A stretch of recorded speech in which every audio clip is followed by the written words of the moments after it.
Good morning students. आज हम जो हिस्ट्री का लेक्चर लेने वाले हैं वो हम लेंगे अशोक धम्म के बारे में।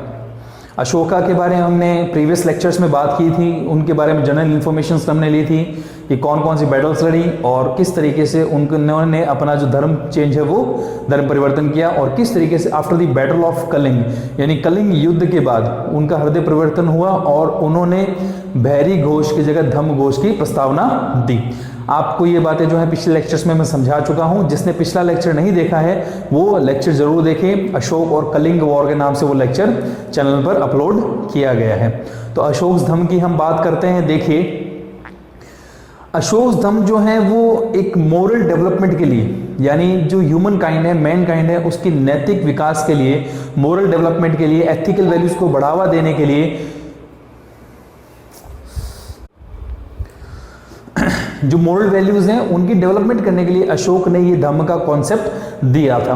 धम्म का मतलब है बेसिकली धर्म। संस्कृत वर्ड जो धर्म है उसी के इक्विवेलेंट जो है अशोक ने धम्म की प्रस्तावना दी है। और अशोक के धम्म के बारे में हमें अशोक के जो रॉक एडिक्ट्स हैं, 7th और 2nd जो रॉक एडिक्ट्स हैं उसमें हमें अशोक के धम्म के बारे में मालूमात होती है, उसके बारे में हमें जानकारी मिलती है।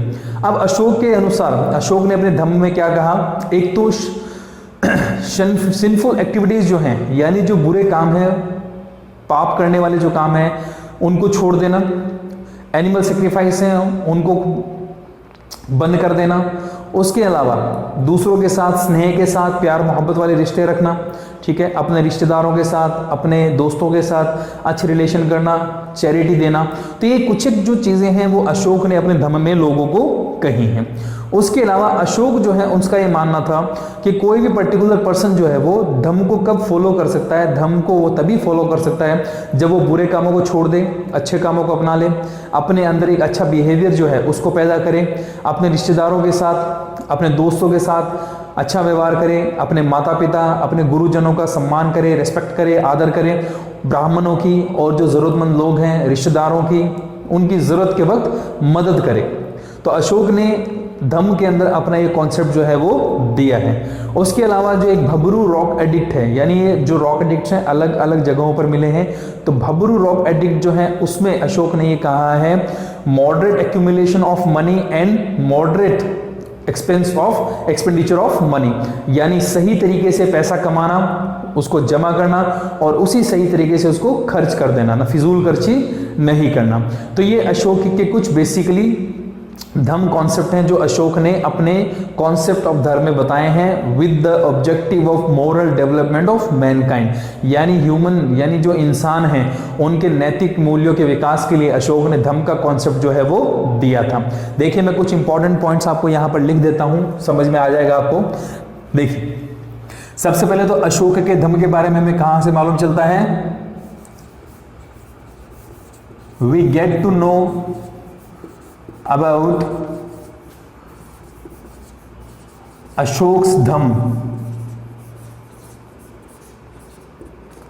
अशोक्स धम्म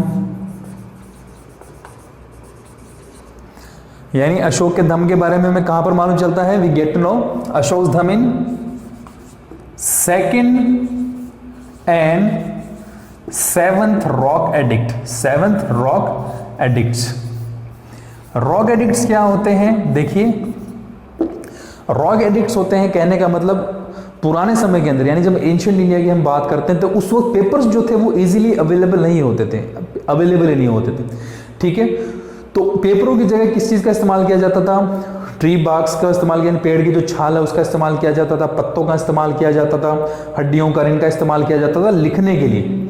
तो अशोक ने अपने ऑर्डर्स को अपने धम्म के बारे में कहां पर लिखवाया, पत्थरों पे लिखवाया। ये जो रॉक एडिक्ट्स हैं यहां पर पत्थरों पे लिखवाया। तो ये जो एडिक्ट्स हैं, ठीक है, इनको रॉक एडिक्ट्स कहा गया है। जहां पर पत्थरों के ऊपर कुछ लिखावट है उनको रॉक एडिक्ट्स कहा गया है, ठीक है। तो रॉक एडिक्ट्स के बारे में हमें कहां से मालूम चलता है, 2nd और 7th रॉक एडिक्ट्स। इसके अलावा एक रॉक एडिक्ट कौन सा है, Bhabru rock edict. Bhabru rock edict. Bhabru rock edict क्या कहता है, moderate accumulation of money, moderate accumulation, accumulation का मतलब होता है जमा करना, moderate accumulation of money and moderate expenditure of money. Moderate expenditure of money. Moderate expenditure of money. यानी अशोक का जो भबरू एडिक्ट, रॉक एडिक्ट हमें मिलता है, भबरू नाम की जो जगह है, वो जो रॉक एडिक्ट मिलता है, उसमें अशोक ने क्या कहा कि पैसे का जो जमा होना है, यानी एक्यूमुलेशन का मतलब क्या करना है, जमा करना, इकट्ठा करना, ठीक है। तो अशोक ने कहा कि जो मनी का जो इकट्ठा करना है वो क्या होना चाहिए, मॉडरेट होना चाहिए, यानी ना ज्यादा हो ना बहुत कम हो, और सही तरीके से होना चाहिए। और उसने क्या कहा, मॉडरेट एक्सपेंडिचर। एक्सपेंडिचर का मतलब क्या है, खर्च करना, यानी वो जो पैसा आपने कमाया है वो कैसे खर्च करो, मॉडरेटली खर्च करो, यानी अपनी जरूरत के हिसाब से ही खर्च करो, फिजूल खर्ची ना करो, एक्स्ट्रावेजेंसी नहीं होनी चाहिए, यानी फिजूल खर्ची उसके अंदर नहीं होनी चाहिए। तो ये तो दो बातें हुई अशोक के रॉक एडिक्ट्स के बारे में। अब हम बात करते हैं कुछ इंपॉर्टेंट फीचर्स ऑफ अशोकाज धम्म के बारे में। देखिए,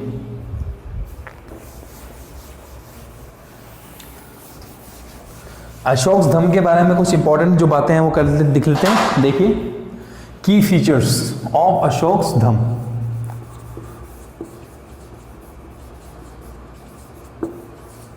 की फीचर्स ऑफ अशोक धम्म, यानी अशोका धम्म के बारे में कुछ बात करते हैं। अशोक ने अपने धम्म में क्या कहा, देखिए, पहली बात क्या कहा, शनिंग of sinful activities. शनिंग of sinful activities, यानी क्या कहा कि बुरे कामों को पूरी तरीके से छोड़ देना, यानी वो काम जिनसे हमको पाप का बोध हो, यानी जिनसे हमें गिल्टी फील हो, वो काम बिल्कुल पूरी तरीके से शन्न कर देना, यानी पूरी तरीके से उनको छोड़ देना, अबंडन कर देना। दूसरा, respect of elders, parents, teachers, ठीक है, इन तीनों की क्या करना, रेस्पेक्ट करना, इज्जत करना। तीसरी बात क्या कही,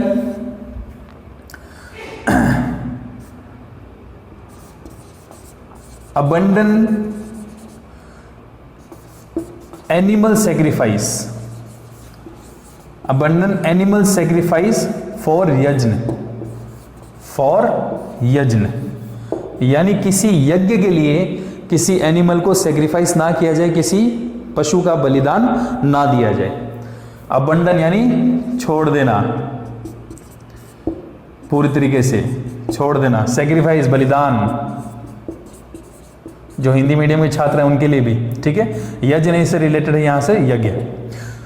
तो एनिमल का सेक्रीफाइस, किसी भी तरीके से पशु की जो बलि है वो पूरी तरीके से अबंडन कर देना, छोड़ देना यज्ञ के लिए। चौथी बात उसने क्या कही, गुड बिहेवियर, यानी अपने अंदर क्या करना, एक अच्छा व्यवहार लेकर आना। पांचवी बात, बीइंग चैरिटेबल। पांचवी बात क्या कही, being charitable towards friends, relatives, Brahmans and needy etcetera. चौथी बात क्या कही, चैरिटेबल, यानी दान देना या दान कर देना, किसको, फ्रेंड्स को, रिलेटिव्स को, ब्राह्मण्स को, और जो नीडी पीपल हैं, यानी जिनको जरूरत है, यानी किसी रिश्तेदार को दान कर देना, किसी ब्राह्मण को दान कर देना, किसी फ्रेंड को दान कर देना, यानी जिसको जरूरत है उसको दान कर देना जब उसको उस पैसे की जरूरत है या किसी और चीज की जरूरत है। तो ये कुछ एक इंपॉर्टेंट फीचर्स हैं आपके अशोक के धम्म के। इसके अलावा देखिए, अशोक से पहले, यानी अशोक ने जब तक धम्म का कॉन्सेप्ट नहीं दिया था, उससे पहले, अशोक के टाइम पीरियड से पहले जितने भी राजा होते थे तो वो विहर यात्रा पर निकलते थे। विहर यात्रा, अब ये विहर यात्रा क्या है देखिए, विहार यात्रा या विहर यात्रा। विहर यात्रा का मतलब है फॉरेस्ट ट्रेवलिंग।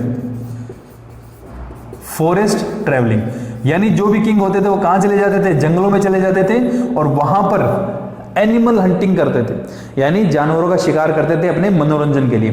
तो अशोक ने इसको क्या किया, इसको तो बंद कर दिया और इसकी जगह क्या शुरू कर दी, धम्म यात्रा शुरू कर दी। क्या शुरू कर दिया, धम्म यात्रा यानी धर्म वाली यात्रा, रिलीजियस ट्रेवल। रिलीजियस ट्रेवल, ठीक है। धम्म यात्रा क्या कर दिया उसने, बंद कर दिया और रिलीजियस ट्रेवल जो था उसको शुरू कर दिया। इसके अलावा देखिए अशोक के कुछ और जो रॉक एडिक्ट्स हैं, जैसे सांची में हैं, सारनाथ में हैं, कुछ रॉक एडिक्ट्स और हैं, उनमें ये देखने को मिलता है कि अशोक ने अपने महामत्यास जो थे, यानी जो अशोक के धम्म के प्रचार प्रसार के लिए उसने अपॉइंट किए थे, उनको ये ऑर्डर दिया था कि जो भी भिक्षु या भिक्षुणी, भिक्षु या भिक्षुणी मतलब जो अशोक के धम्म को फॉलो कर रहे हैं और जो मांग कर खा रहे हैं, ठीक है, ऐसे लोग जो सोसाइटी में किसी प्रकार की फूट डालते हैं, यानी सोसाइटी को तोड़ने की कोशिश करते हैं किसी भी तरीके से, उनको क्या कर दिया जाए, समाज से बाहर कर दिया जाए या उनसे पूरी तरीके से बातचीत जो है वो बंद कर दी जाए। तो ये कुछ एक इंपॉर्टेंट फीचर्स हैं अशोक धम्म के। आई होप अशोक धम्म जो है वो आपको अच्छे से क्लियर हो गया होगा। किसी प्रकार का कोई डाउट हो तो इसमें आप मुझसे जो है वो पूछ सकते हैं। इसके अलावा देखिए अशोक ने अपने टाइम पीरियड के दौरान धम्म महामंत्रास, ठीक है, या धम्म महामंत्री या धम्म महामंत्रास, एक तरीके के एक ऑफिशियल्स, ठीक है, एक काउंसिल बनाई, एक तरीके का कह सकते हैं कि हमने एक डिपार्टमेंट बनाया जिसका काम सिर्फ इतना होता था कि वो पब्लिक वेलफेयर के काम करता था, अशोक धम्म को प्रचार और प्रसार करता था और लोगों को अच्छे काम के लिए एनकरेज करता था, यानी अच्छे कामों को बढ़ावा देता था। लोग जब अच्छा काम करते तो उनको उसके ऊपर कुछ दिया भी जाता, ठीक है, उनको बढ़ावा दिया जाता। उसके अलावा जो कैदी होते थे उनकी सजा या तो माफ कर दी जाती थी या उनकी सजाओं को कम कर दिया जाता था या कैदियों को छोड़ दिया जाता था। तो ये जो काम था ये सारा का सारा किसका था, धम्म महामत का था। इनका काम सिर्फ इतना था, अशोक के धर्म को प्रोपोगेट करना, उसका प्रचार और प्रसार करना, not only in Magadh empire, Magadh empire में नहीं, उसके बाहर जाकर भी। तो ये अशोक ने एक काउंसिल बनाई, एक कह सकते हैं डिपार्टमेंट बनाया जिसका काम था अशोक धर्म को प्रोपोगेट करना, उसका प्रचार और प्रसार करना। तो ये था आपका आज का लेक्चर। इसमें किसी भी प्रकार का आपको कोई डाउट हो, कोई क्वेश्चन हो तो आप मुझसे कमेंट बॉक्स में पूछ सकते हैं। वीडियो को ज़्यादा से ज़्यादा शेयर कीजिए, चैनल को सब्सक्राइब कीजिए और कोई भी डाउट्स है तो वो पूछ लीजिए। Thank you, have a nice day.